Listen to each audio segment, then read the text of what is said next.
ना तुम लोगों की पगार बढ़ेगी और ना ही तुम लोगों को बोनस मिलेगा। अरे ये कौन सी नई बात है? हम मजदूरों ने जब से इस दुनिया में जन्म लिया है, तुम कुर्सी पर बैठने वालों की जुबान से यही सुन रहे हैं। मेरा नाम क्यों लेते हो भाई? मैं क्या हूँ? मेरे बस एक कपड़े देके तुम लोग ये सब। बस बस, हमें सब मालूम है कौन हमारा हमदर्द है, कौन हमारा दुश्मन है। तुम भी फंस गए चाचा, मुझे कांटों में घसीट रहे हो। मैं क्या हूँ? मेरी बिसात क्या है? मैं तो एक मोरे की तरह कुर्सी पे बिठा दिया गया था, एक लाउड स्पीकर की तरह इस्तेमाल किया जा रहा था। मैं तुम्हारे खिलाफ बातें मुझसे कहलवाई जा रही थी। आवाज मेरी होती थी लेकिन अल्फाज मालकिन के हुआ करते थे।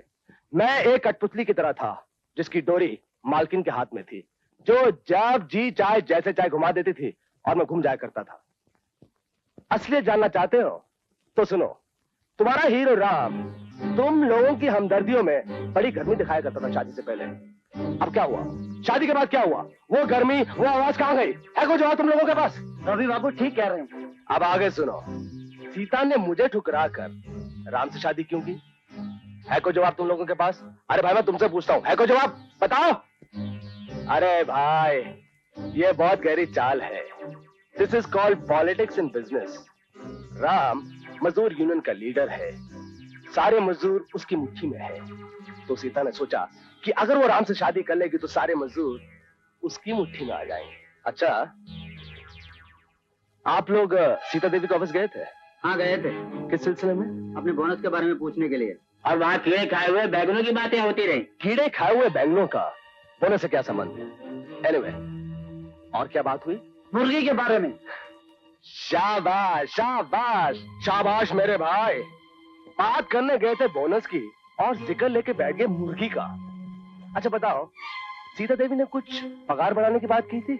हाँ, मगर किसकी?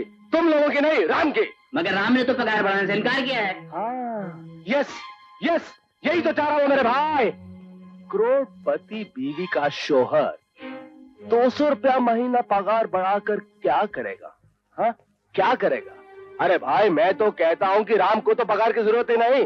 अरे उसने अपनी पगार बढ़ाने के लिए इनकार नहीं किया था। इनकार किया था तो तुम लोगों की पगार बढ़ाने के लिए। अरे राम राम, हम सीधे साधे आदमी लोग हैं, ये चाल और गहराई को क्या समझे। ये सच है कि रवि बाबू को हमने अब तक अपना दुश्मन समझा है और अपने खिलाफ। भाई यही तो बदकिस्मती है। धोबी का कुत्ता, ना घर का ना घाट का। एक तरफ तो सीता देवी मुझ पर भरोसा नहीं करती और दूसरी तरफ मेरे भाई, मेरे दोस्त, आप लोग मुझ पर भरोसा नहीं करते। खुदा खैर करे। क्या बात है, कुछ भाई लोगों के चेहरों पर बगावत का रंग नजर आ रहा है। इंतजार करते करते हमें बहुत देर हो गई है। हमारी मांगें सारी की सारी 1-2 दिन में पूरी हो जानी चाहिए, वरना याद रखो हम में से कोई भी काम पर नहीं जाएगा। हाँ, तुम जा सकते हो क्योंकि इस फैक्ट्री की मालकिन तुम्हारी बीवी है। क्या कहा? एक मिनट, अगर तुम्हारी मेरे बारे में यही राय है तो सरासर गलत है। मेरी जाती जिंदगी का मेरी नौकरी से कोई संबंध नहीं। हम कल ही जाकर उनसे बात करेंगे और उसके बाद फैसला करेंगे कि हमें क्या करना चाहिए। क्या करना चाहते हैं और क्या कहना चाहते हैं आप? एक मुद्दत से हम लोग बोनस की मांग कर रहे हैं, आपकी तरफ से इसका कोई जवाब नहीं आया। अब हमें क्या करना चाहिए ये आपके फैसले पर निर्भर है। ऑल राइट, फिलहाल हमारा ये फैसला है कि हम आपको बोनस नहीं दे सकते। नहीं दे सकती? मगर क्यों? क्योंकि इस साल कंपनी को बहुत नुकसान हुआ है। नुकसान? हाँ, ऑडिटर साहब इन्हें समझाइए। हाँ, इस साल कंपनी को कई लाख का नुकसान हुआ है। चलिए मान लिया कि आपकी कंपनी को इस साल नुकसान हुआ, लेकिन इससे पहले तो कंपनी फायदे में चल रही थी। उन फायदों का हमें बोनस दिया जाए। वो तमाम फायदे इस साल के नुकसान में खत्म हो गए। आपका ये जवाब इनकम टैक्स वालों के लिए ठीक रहेगा, हम लोगों के लिए नहीं। अकाउंट्स तैयार हो जाने दीजिए, उसके हिसाब से जो बोनस निकलेगा आप लोगों को दे दिया जाएगा। कौन से अकाउंट? जो इस साल के नुकसान के बलबूते पर तैयार किए जाएंगे? हाँ, वही अकाउंट। फिर तो नतीजा साफ जाहिर है कि आप कंपनी का नुकसान दिखाकर हमें बोनस देने से इनकार कर देंगी। अपन ऐसा झूठा और बनावटी अकाउंट को नहीं मानता। शराब, पहले तमीज से बात करना सीखो। इस कंपनी ने आज तक ना कभी झूठे अकाउंट बनाए हैं ना कभी बनाएगी। मैडम, आप खामखा गर्म हो रही हैं। हमें मालूम है कि पिछले साल हमारे माल का प्रोडक्शन बहुत अच्छा हुआ था और मार्केट में हमारे माल की मांग भी ज्यादा थी। मगर खर्चे आमदनी से ज्यादा हुए थे। मगर क्यों?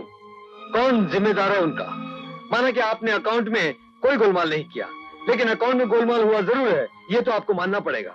इसलिए पहले इनका पता लगाइए और फिर इंसाफ से जो हमारा बोनस है हमें दीजिए। मैडम, आज हमें मजबूर होकर कहना पड़ रहा है कि मजदूर की जिंदगी महंगाई और तंगदस्ती के पाटों में गेहूं की तरह पिस कर रह गई है। गुरबख्श की मिसाल लीजिए, ये अकेला घर में कमाने वाला है, 2 बूढ़े माँ बाप हैं, 4 बच्चे हैं और 2 जवान बहनें हैं। इतनी कम तनख्वाह में ये इनका पेट नहीं पाल सकता। उनकी दूसरी जरूरतें पूरी करना तो दूर की बात है।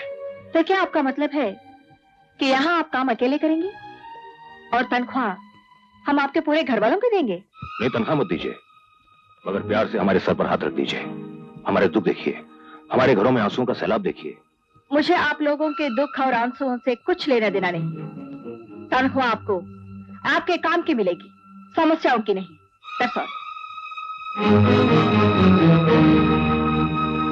शांता, शांता, जी? वो जरा घड़ी में कल सुबह 5 बजे का अलार्म लगा दो। क्यों? किस लिए? वो कल तुम्हारी बहू की फैक्ट्री में तुम्हारा बेटा हड़ताल करने वाला है। हड़ताल? हाँ, और बंदोबस्त के लिए मेरी ड्यूटी लगाई है, तो मुझे तो जल्दी जाना ही पड़ेगा ना। सीता, कल सुबह जल्दी उठ सकती हो? क्यों? कल से हमारी फैक्ट्री में स्ट्राइक शुरू होने वाली है। सबसे पहले मुझे पहुंचना होगा। 5 मिनट जगा देना।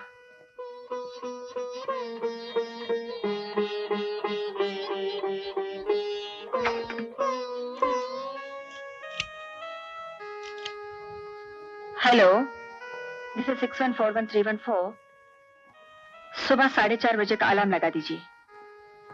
Thank you.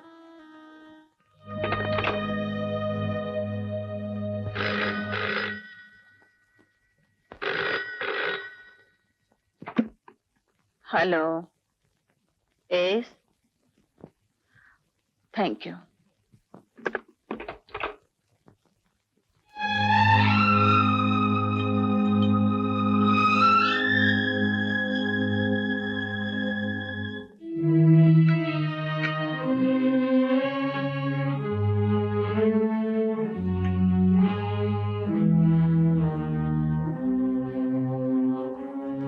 सुनिए, सुनिए, कॉफी। 5 बज गए? नहीं, और 15 मिनट बाकी है। बस हो गया क्या? शाम उठ गया? वो अकेला क्यों? दोनों पार्टियां जंग पे जाने के लिए तैयार हो चुकी हैं। सीता, मैं जा रहा हूं। सुनिए, एक बात कहो। कहो। मालिक और मजदूर के झगड़े में अक्सर देखा गया है कि लीडर ही कुचला जाता है। इसलिए कोई कदम उठाने से पहले ये सोच लेना कि घर में तुम्हारी बीवी भी है। तुम्हारे मजदूरों को तुम्हारी इतनी जरूरत नहीं जितनी उसको है।